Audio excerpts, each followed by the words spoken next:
هەروەها بەڕێزانم لە بابی قەزا و قەدەر پێغەمبەری خوا صلی الله علیه وسلم حەدیثێکی زۆر گرنگمان پێ ئەدا بۆ ئێمە زۆر گرنگە بۆ ئێمە زۆر گرنگە هەر یەکێک لە ئێمە زۆر ئەمە گرنگە ئینەکە پێغەمبەر فەرمێ لن تدع شيئا لله عز وجل إلا بدلك الله بما هو خير لك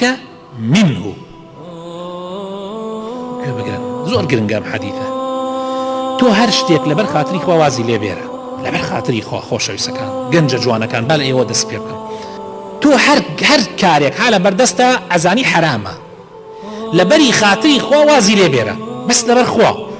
والله خوا لەوە چاکتر ئەکاتە نصیبت يعني لەوانەیە هەر ئەوە بکاتە نصیبت بەڵام بە پاکی و بە حەڵاڵی لەوانەیە هەر ئەو پارە بکاتە نصیبت کە حرامە تۆ ئەتوانی بە حرامی بیبەی بس خوای تعالی بە حەڵاڵی ئەیکا بە نصیبت بە زیاتریشەوە یان بۆ تێگۆڕێ بە چ شتێک لەوە زۆر باشتر دە ئەمە جێبەجێ بکەن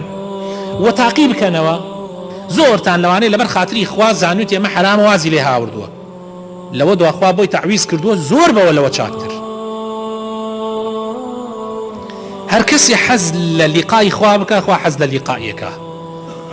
هەر کەسێ حەز لە لیقای خوا نەکە خوا حەز لە لیقای ناکە من أحب لقاء الله أحب الله لقاءه ومن كره لقاء الله كره الله لقاءه حەز لە گەیشتنەوەی خواکەی حەزەکەی بگەیتۆ خوا خوش حەزەکە بگەیتۆ خوش چاوەڕوانتە زوو بگەیتۆ لیقای چکۆ خۆش دێوێ هەر کەسێکیش حەز نەکا بگاتۆ لای خوا خوش حەز ناکا بگاتۆ لای جا ئاگا من لیبی